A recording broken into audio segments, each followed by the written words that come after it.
Good afternoon, everybody. Thank you for joining us today, and welcome to this webinar, which is the Introduction to Occupational Therapy MSc at St George's University of London. My name is Lanisha, and I'm going to be the host for the event today. So today I have joining us the lead for Occupational Therapy at St George's, Dr. Jane Cronin-Davis. Hi, Jane. So Jane will be leading our talk today, and she will take you through a presentation. From now until the end of Jane's presentation, if you have any questions, please do send them in through the chat box. The questions will be coming in while she's talking, and at the end of her presentation, then we will have a Q&A session where we will answer all the questions that you've sent in. If there are any questions that we're unable to answer, we will then email responses out to all attendees. I thank you guys for joining us today, and I will leave you in the hands of Jane. So over to you, Jane. Okay, I just want to check that my screen is working. You can see my presentation on the screen. Denisha, can you see it? And everybody else? Can't see it as yet, Jane. Okay, oh, sorry. Let me just say show screen. Can you see it now? Yes, we can see it now. Okay, so hi everybody. As Lanisha says, I'm Jane Cronin-Davis, and I'm an associate professor at the university, also the professional lead for occupational therapy, and I'm also the deputy dean for students. So I've got a kind of multitude of roles, but it makes my job very exciting, and it means I have a lot of involvement with students, which is one of the reasons I came to work into a university. I'm going to have to make a quick apology. First of all, is my granddaughter is off, so you might hear some noise in the background. She's got COVID, unfortunately, and as part of our sort of trying to keep her happy thing, she's been able to do my makeup for this event, and she's also tattooed me, so you may see flashes of glitter, etc., etc. So I do apologise. I wouldn't normally come on, but I haven't had a chance to get rid of it. So, but nevertheless, anyway, I'm going to take us through the presentation now. So I'm going to move on to the next screen. So what I'm going to do is talk to you in brief, for a few brief slides about why you should think about coming to St George's. Then I'm going to talk to you about the programme content itself, and then the next steps, which I'm sure the next steps some of you will be fully aware of, but just in case. So why do we ask you to think and consider St George's University of London? It's worth saying at this point that this is a brand new programme, and so unfortunately we don't have any students for you to talk to about the programme and to get off their experiences, but what I can give you is some information about our undergraduate programme, which has been running for 4 years. It was always our intention to offer post-registration, pre-registration education when we started, and our programme has just been approved by the Royal College of Occupational Therapists. We're still waiting HCPC accreditation, but we're very confident that we're going to get that because we've already got the other professional body approval.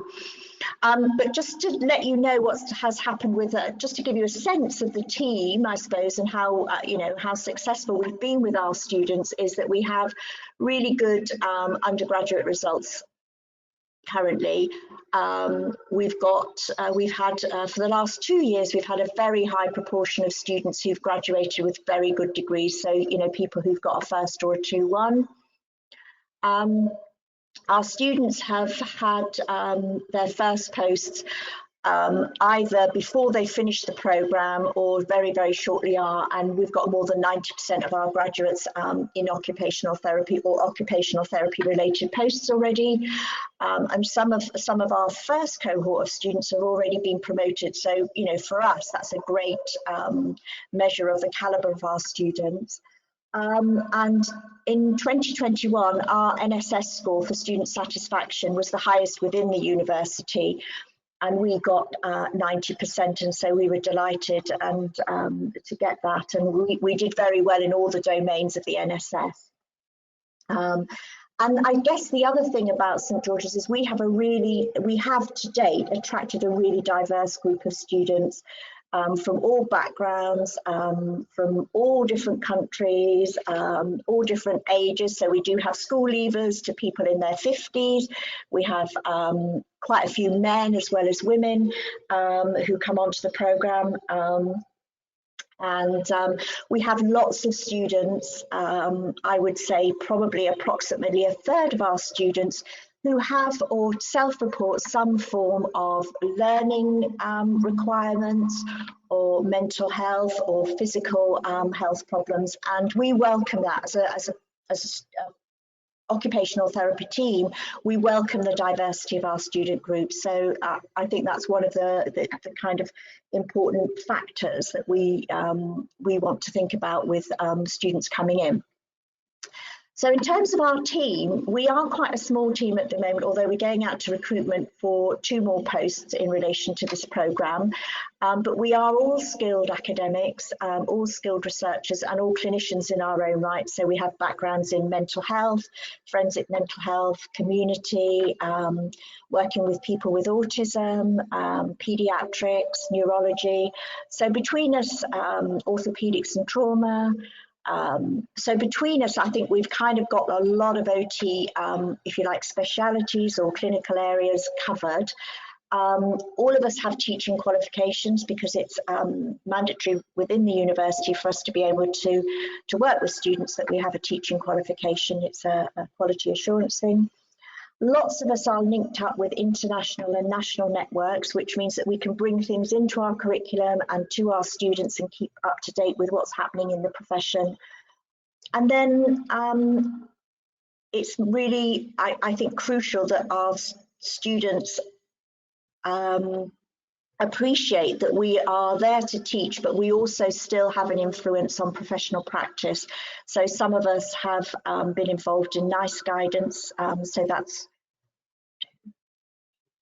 5 of us now within the team have been involved in NICE guidance, different versions and different specialities, and some of us have been involved in publications and guidance that's issued by the Royal College of Occupational Therapists. So between us, we have a range of skills, experience, expertise, and we're constantly bringing in our professional practice and what we learn and gain from our networks back into the curriculum. So why St George's University? Well, it is a shared site with a large, busy teaching hospital. I'm not sure how many of you will have had the opportunity to visit the site, but very often you're walking down the corridors or you're in Pret and you wouldn't know who's a student and who's a member of the public, who might be a patient or who might be working in the hospital. And that's really nice. But lots of our students say that's one of the things that attracts them. We have a range of other professional programs, but George's is a place that is dedicated to healthcare and science.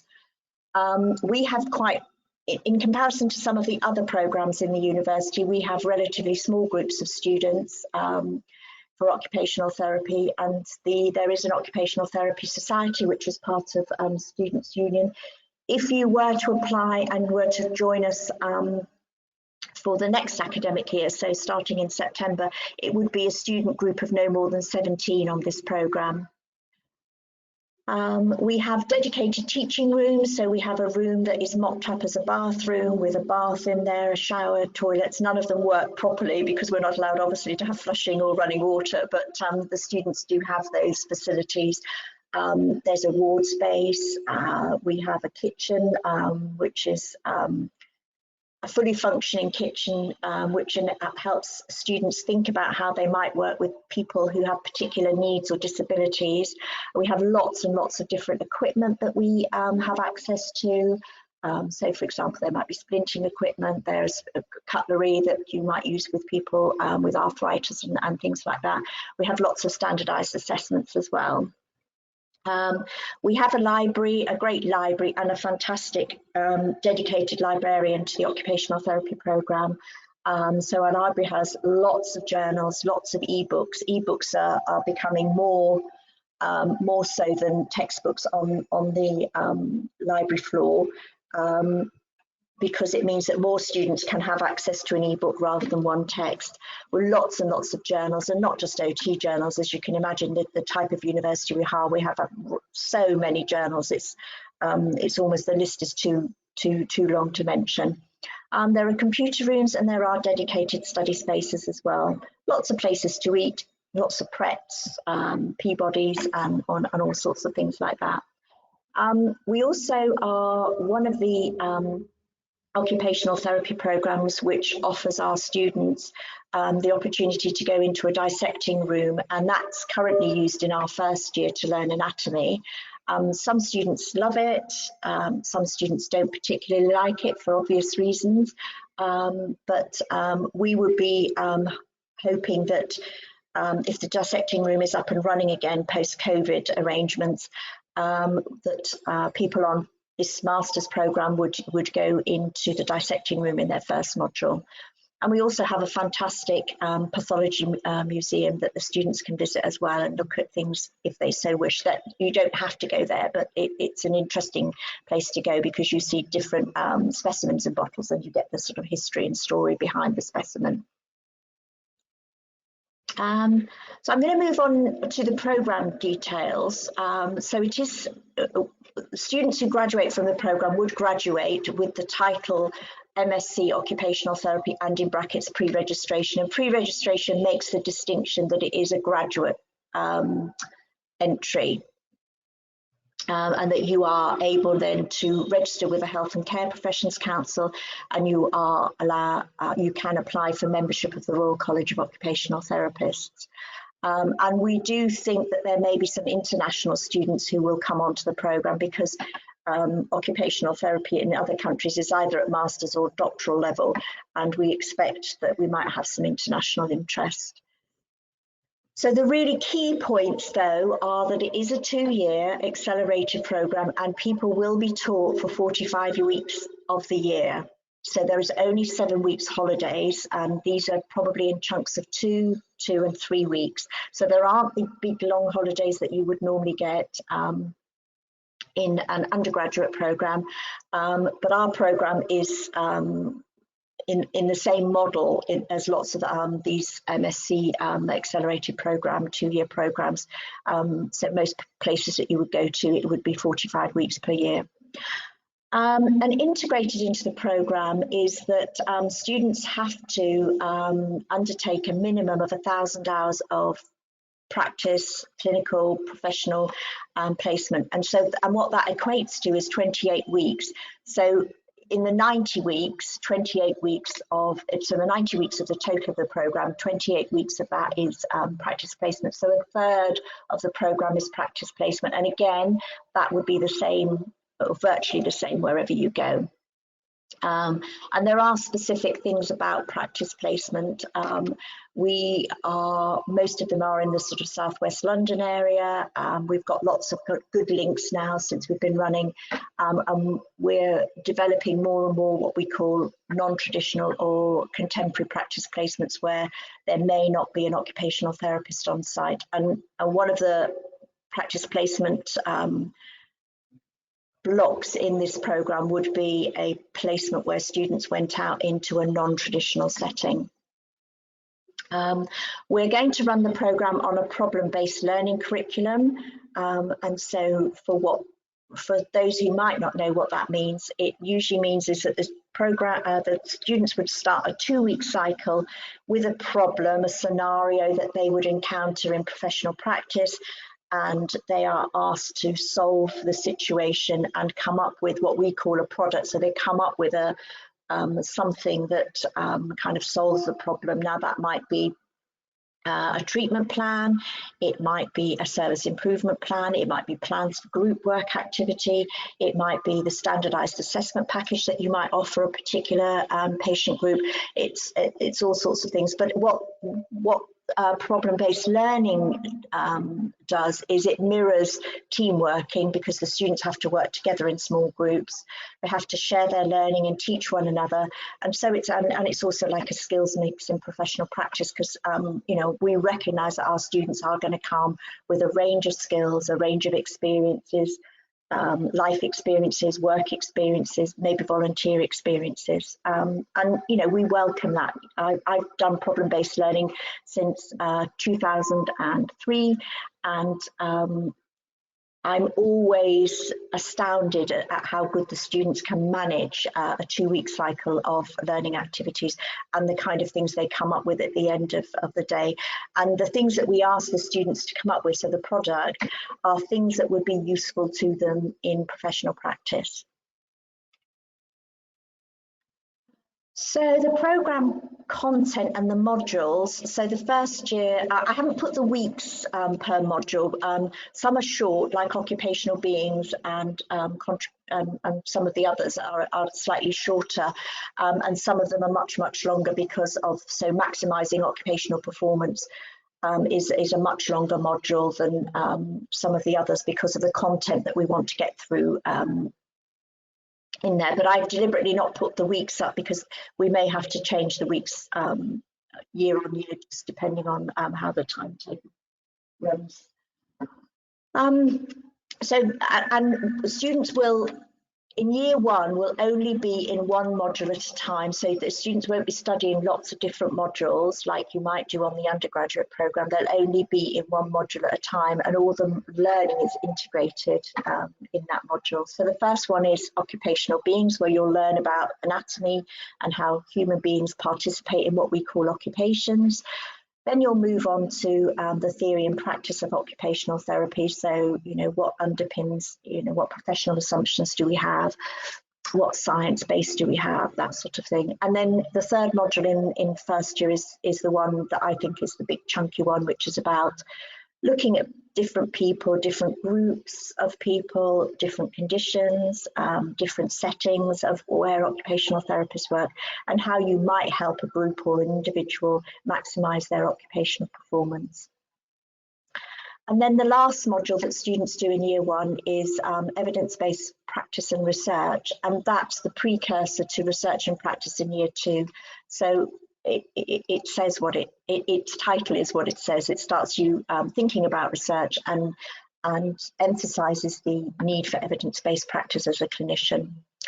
And then in year one, there are 2 placements, so placement 1 and placement 2. One is for 4 weeks and the second is for 6 weeks. And there is no deviation from that because the placements come in between modules, and so we can't be very flexible, unfortunately, about that because of the way we have to construct the programme.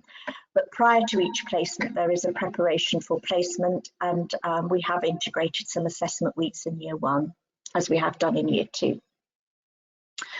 So in year two, it is slightly different. So you will be in research and practice is a module that runs the whole the way year through the year through, because it is your research project, so to speak.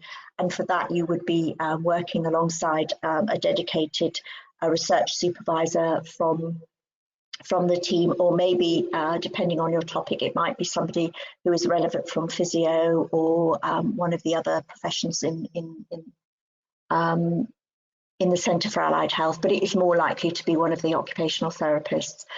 So that runs the whole of the time. And in the first few weeks, it runs 1 day a week, and then you start your research project properly.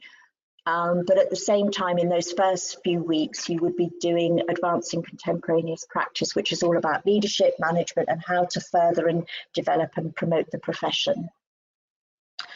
And then the next module along would be contributing to communities. So that's about getting us as occupational therapists to think much broader about how occupational therapy can contribute to society with a broader perspective.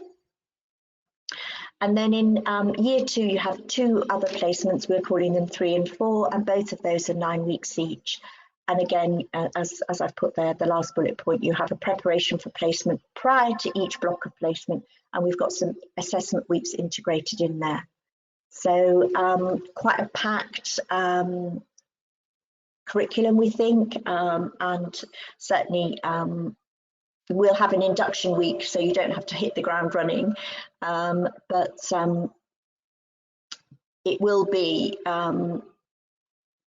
I'm not going to say a tough programme because I think that would be wrong to say. I think it will be an inspirational programme, and all the masters I've worked in, this would be my 3rd programme of this type, and I think, yes, it is hard work doing 45 weeks per year for the staff and the students. But I think, most of the graduates that I've seen from these programs are really ready for practice, lots of skills, lots of knowledge and lots of experience. So that's a bit about the program. But don't forget, if you want to be putting questions in the chat, please do so as we go along, because I can pick them up at the end. So one of the things I think we do pride ourselves in is the support that we give to students, not just as an occupational therapy team, but I think as a university, in terms of trying to maximise people's potential and to help them along their journey, because it can be stressful, it can be challenging, people have all sorts of life experiences whilst they're at university, and so what we would want, I'll take the middle diagram first of all. So at the centre will be the student and their peers. Each student would get a personal tutor who is nominated and stays with them for the whole of their time in the programme, and that person will be from the occupational therapy team. And that's the person's your go-to person for pastoral and academic support in the initial stages.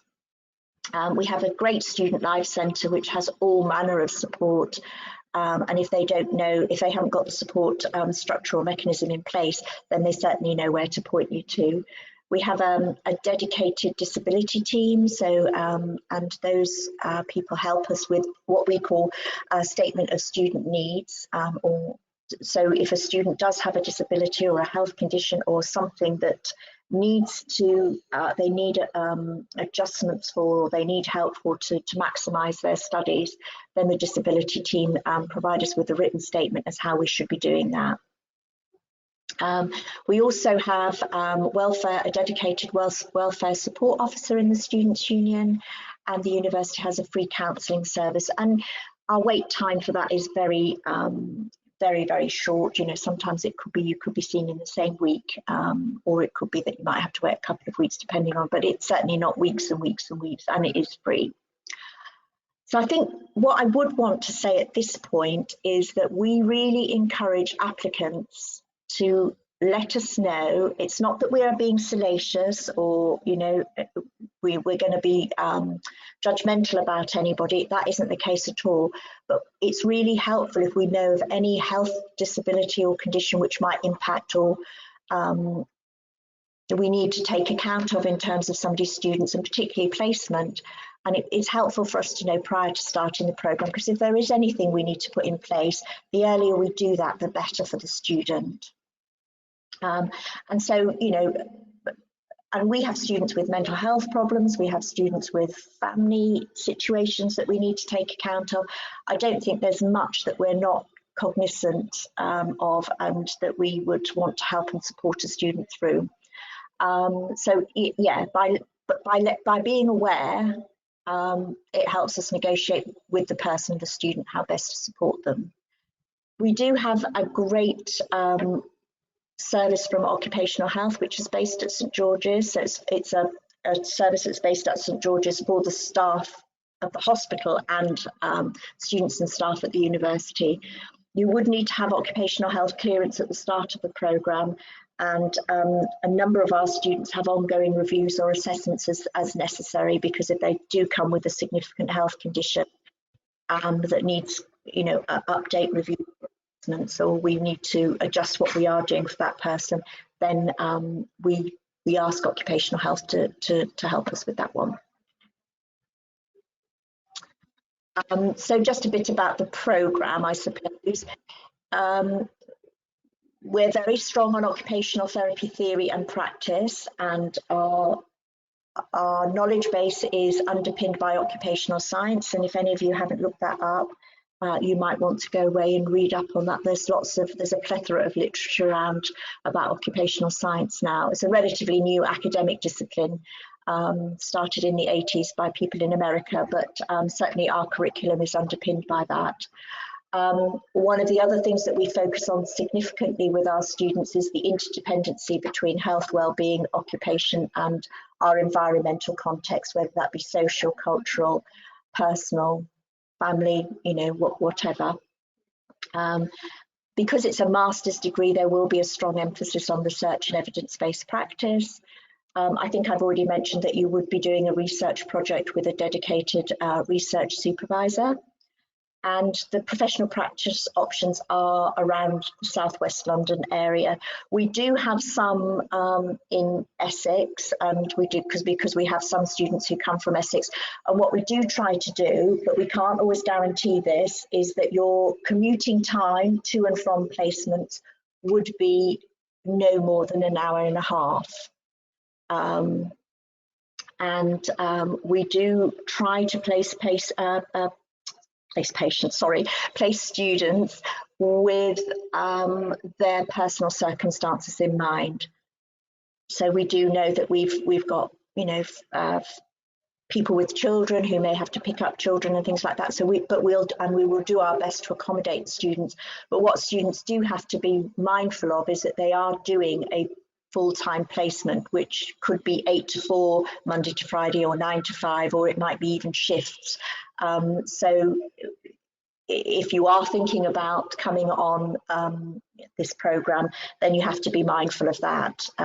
So the distance and commuting distance that there might be, the range of placements that we have, and the working patterns. You would have to follow the working pattern of the person who is nominated to be your practice educator whilst you are on placement. Students do get half a day study leave per week while they're on placement. Now, some people stack that up and do 1 day every 2 weeks or things like that, but that's a negotiable thing with your educator at the time. So usually professional practice is one of the things that gets most questions. So please put questions in if you want to. We do provide uniforms, and you would be asked to measure up for your uniform at the start of the program, and then we get that ordered in for you, same as a student badge and various things. So there's no cost in terms of the uniform, but obviously there will be in terms of a suitable footwear and things like that. Other costs, I suppose, associated with the program, there would be travelling expenses to placement initially, but you can get that reimbursed if you are a UK student, and you get that reimbursed, but it does come after your placement. Other costs, you definitely need to have a good laptop. Some of our teaching is online, and so having a good laptop. Some of our students use their mobile phones as an alternative, and it's not always the best way. But so there are some additional costs which are outlined on the web. So I guess the next steps some of the next steps. So the first thing I would say, if you've got any queries that you want to make prior to putting in an application, I'm the current program lead, and you've got my email there. And I really don't mind what you get in touch with me about, and what questions you might want to ask me. I'd rather you ask me the question prior to putting in the application, even if it's late at night and you've got a flash and think, oh, I just really wish I knew this about the program or something. Please don't be worried about emailing me. Selection is obviously based on a UCAS application, so you need to be writing a good personal statement because we will read those. Obviously, you need to have the appropriate qualifications. Those are outlined on the web, but there is some. We want people to have studied within the last 5 years, but there could be some flexibility if people have gone, studied within the last 6 years, but have been working in a healthcare setting for the last 6 years. So, get in touch if there's any queries about that. And then we need to see that you've got some kind of work experience or volunteer experience that would help you appreciate how it is to work with people who might be vulnerable, who might need assistance, who might have suffered trauma, all sorts of things. And then the way we are currently interviewing is that we do these multiple interviews where students do 5 stations, we call them. So they have 5 separate questions. And these are carried out remotely at present, so the students have to record themselves answering the question. And what happens is that members of staff are allocated one of the stations, and we assess all the students for that station, and then another person assesses for all the students in the next station, for example. So we're not allowed to assess all 5 stations, because what we want to do is have a variety of views about the person. Now, in terms of who carries out those assessments, so there are people from the occupational therapy team. We have some service users who work with us, who are part of what we call, who we consider to be part of our team.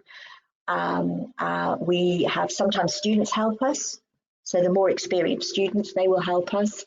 And we do have a number of people who work at St George's, for example, or in South West London Trust, the Mental Health Trust, who help us assess students. So it's not just based on staff perspectives of a candidate. And then each of those stations are given a score, and it's the aggregate score that, or the total score, if you like, that we look at and see whether we would offer somebody a place. And we try to make those decisions really quickly.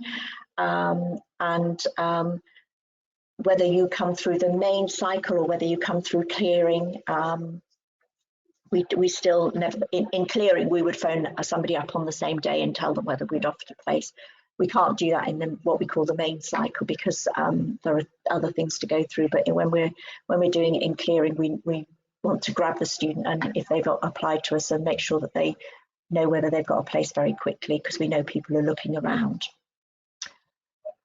So when you join us, you need to have occupational health clearance, and there will be a list of mandatory vaccinations that you have to have, plus COVID vaccinations. So the Health Education England and the government have said that in future, unless medically exempt, all students on healthcare programmes where they will be going and working with members of the public in particular settings, they're going to be treated the same way as frontline workers. So you will have to have COVID injections, vaccinations. So again, if you've got a query about that, please get in touch with me, because that might be an important consideration for you.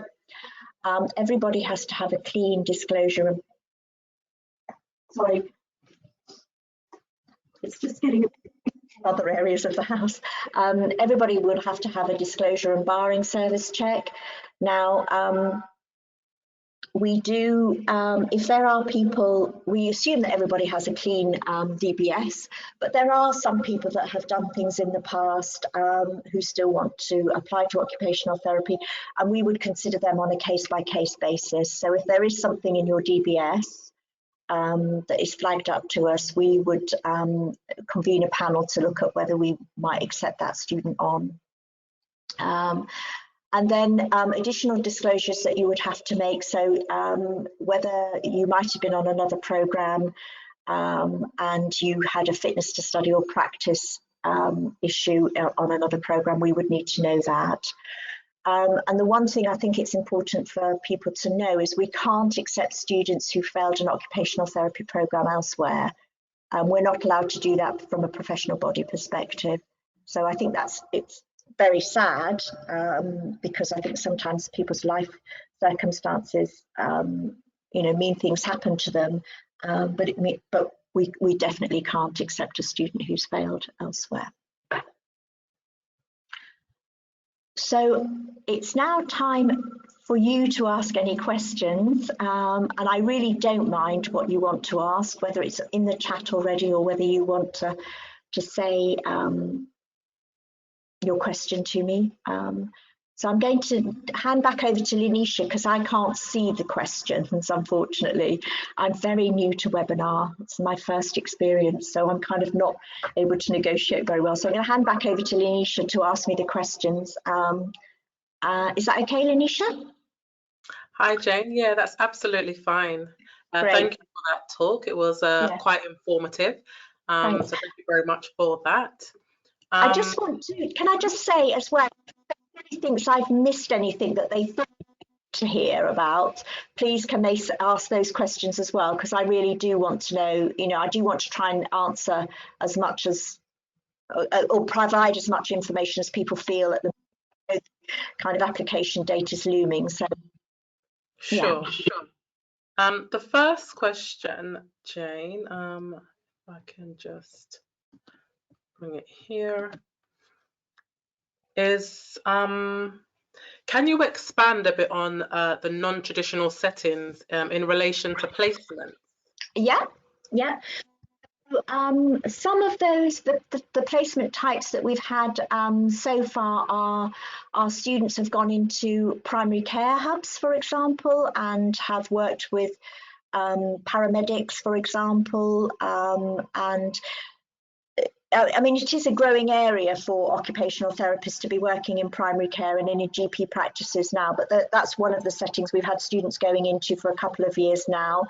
We've got students who go into, this year are going to go into care homes to provide an occupational therapy perspective. We've had students who've worked in some mental health settings where there hasn't been an occupational therapist on site, and they've kind of worked on a project to see how an occupational perspective might enhance the service user experience in those settings. We are trying to, things, and this is no excuse, I know, but things have been made more difficult because of COVID and things, and so we haven't expanded as much as we wanted to, but we are looking into how we might work with refugee centres and that sort of thing. And if a student came along with an idea of a placement, we would look into that, but there are lots of kind of quality checks that we need to do. We can't just send our students anywhere, but those are the sort of things that are happening at the moment. And then yes, last year is we had a completely online placement where students worked with mental health services users in the community and did lots of educational type programs with them. And I've recently supervised a student who did a placement, but it was clinically oriented because she was working with she was integrated into a research project which was about how to use the arts with people who've had a stroke. So, and that was an interesting learning experience for that student. And she was a great student, and she was well able to initiate what she could and couldn't do in that thing. And I was her supervisor, and I learned a lot from her as well. So it was a great experience for me. So, you know, there is a spin-off for doing these placements for the staff as well as the students. Okay. Mm-hmm. Thank you. Another question for you. Would you please be able to explain the difference between occupational therapy MSc pre-registration and MSc in occupational therapy? So I guess it's the pre-registration side. So the pre-registration is the one that enables, if you successfully complete that program, and you have to pass every single module and every single placement, if you successfully graduate from the pre-registration program, it means that you have eligibility to register with the protected title of occupational therapist with the Health and Care Professions Council. If you had an MSc in occupational therapy, which we don't offer currently, but you might see it in an occupational, another university, it might be that you're doing advanced clinical practice. Okay. So it's not for registration purposes. Okay. So it's not, that kind of degree is not, it's usually somebody who's already got who's already registered with the Health and Care Professions Council. They may have done an undergraduate degree somewhere else, or they may have done, you know, another type of qualification somewhere else to enable them to register. So those are the two differences. And with the occupational therapy one, the pure occupational therapy one, you certainly won't be doing 1,000 hours of clinical practice. Okay, thank you. Also, another question from this attendee. Do you think it would be a good idea to study occupational therapy MSc, although I don't have any background knowledge or degree in occupational therapy other than starting from a foundation?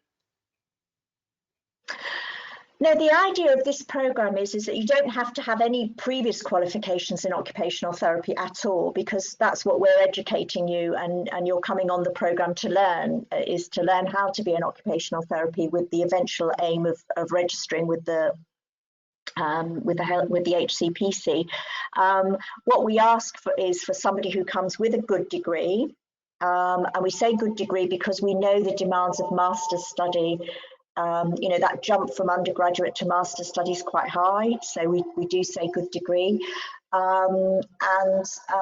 We need somebody who understands occupational therapy. So through your personal statement and through your interviews, you need to show an appreciation of the profession, what we do, how we work, where we might work, that sort of thing. Okay. I wonder if that answers that question sufficiently. I think so, yeah. Yeah. Somebody else has asked, what are the entry requirements for someone who has achieved a BSc in health and social care? Mm-hmm. So if you go to the website, it does give you a good overview of the qualifications that we would accept, but we would certainly accept somebody who's got a good degree in health and social care. That would be fine.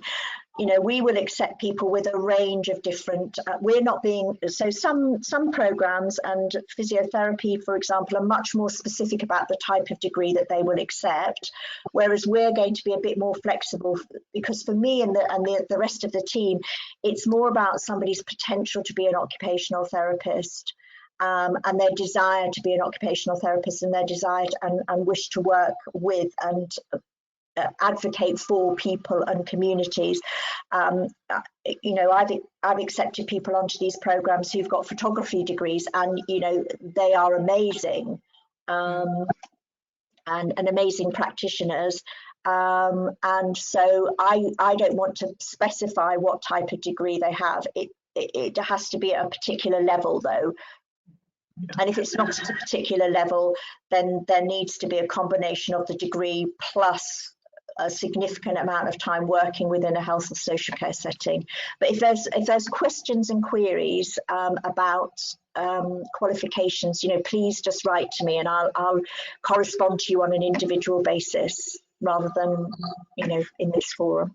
Thank you. I did just put a link to our full entry criteria on the website. Thanks. To the chat for everybody to see. So I hope everybody's got that. There's also a question of, sorry. Oh, sorry. But just to reiterate, if people feel that their qualifications fall outside of what's on the website and they still want to have a, you know, think about it, then just email me, because you know, there is some flexibility, but not masses. Okay. Sorry, Anisha. Sorry. No, that's fine. There was a question about funding, whether those that apply for this course can receive student finance, tuition-free maintenance loan. Yeah, they can. Okay. That's the short answer. Thank you very much for that, Jane. Let's see what else we have here.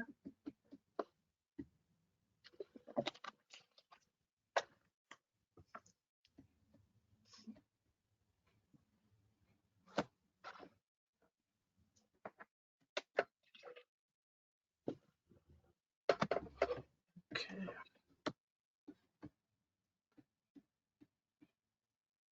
Is it possible to specialize in a specific area of occupational therapy after graduation? Yeah. So when you graduate from the program, we would say, and it would be the same for any program in the UK, is that you graduate with a set of skills, competency, experience and education that would enable you to go and work in any occupational therapy setting. Now, after graduation, that's when you decide to specialise. So if I just give of my own example, is I always knew I wanted to work in mental health. So I'd been working in mental health before I did my degree in occupational therapy, and I did a bit of a rotation post because I thought I needed that experience. And then as soon as I could, I jumped into mental health. And then my particular area of speciality was forensic mental health, and I then became a clinical specialist in forensic mental health, and particularly about working with people with personality disorder. So you specialise after graduation. The degree, we can't help people specialise within the degree, because we have to, we're governed, if you like, in the kind of inverted commas, we're governed by the Health and Care Professions Council and the Royal College of Occupational Therapists to make sure that we teach people certain things to enable them to work as occupational therapists. So we can't offer specialisation in the pre-registration program. But certainly you can specialise very quickly after graduating.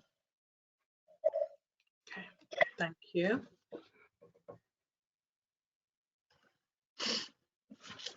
Let's just see what other questions we have here for you. I think that might be all. Okay. Yes, thank you so much for that, Jane. That was really very informative. Thanks. I will say to our audience, if there are any other questions that come up after this webinar has ended, then please do give us a call or an email. You can email study@sgul.ac.uk and the inquiries team will respond to your query, or reach out to Jane if they can't answer directly, or forward you over to Jane if she doesn't mind responding to you herself directly. If you would like to watch back this webinar as well, it has been recorded and it will go onto our website. So you can watch it back at a later date should you want to. Is there anything else that you'd like to leave with our audience before we close, Jane? No, I suppose the thing that I want to say is that we welcome applications from anybody. Not that I don't want that to sound patronising, but we are, you know, to me, it doesn't matter what age you are, where you've come from, you know, what you're working as now, what degree you have. You know, for me, it's about the diversity of our student population is in itself a learning experience. I think, you know, we've got lots of people who come from all over the world and, you know, who've decided to stay in England for various reasons, or people who were born here, and, you know, and people from different cultures and faiths and things like that. And I think that gives a rich learning experience. So I want to encourage people to think about George's, not only because of what we can offer in terms of the programme, but also in terms of what we can offer in terms of our student group. And it is sad that we can't get any, I mean, it's not appropriate that our undergraduate students come and talk to you because it is a different level of programme. But, you know, I think if you did ever want to watch, I think if you wanted to watch the undergraduate version of this and you fast forwarded it to the point where the students are, you might want to hear of their experiences. Yeah, I think for me, the richness and the diversity of our student population, and generally at George's, I think the diversity, I think, Lanisha, you probably agree, is that we've got such a diverse student population. I guess the only other thing is that most of our students are commuter students, and so therefore we timetable accordingly. We have, in the modules that we run on our own, and in this master's program we won't be doing any shared modules as such, but we don't start until 10 because we recognise that some students have a long commute, and we try and finish by 3, but sometimes that pushes to 4. But when you're at university, it's usually between 10 and 4. With time in the middle for a break as well. We're very, you know, I think we're very cognizant of our students and trying to make sure that we don't overburden them. We do what they need to do, and we try to make the learning experience as comfortable as we possibly can. Thank you so much, Jane. So just before we end this webinar, just 2 more things from me. The first is, if you are interested in applying for this course and starting this September, then you can apply now, and applications the application deadline is the 26th of January. So please do get onto UCAS and submit an application to us. And also, once this webinar finishes, there will be a pop-up survey on your screens, and I'd be very grateful if you could just take a few minutes out just to leave a bit of feedback for us for future webinars. So thank you everyone for joining us this afternoon, and we wish you all the best for the rest of your week and with your potential future application. Thank you. Thank you. Thanks, Lanisha, and thank you everybody for coming in, listening, and we hope to see you sometime. Thank you. Goodbye. Okay, bye.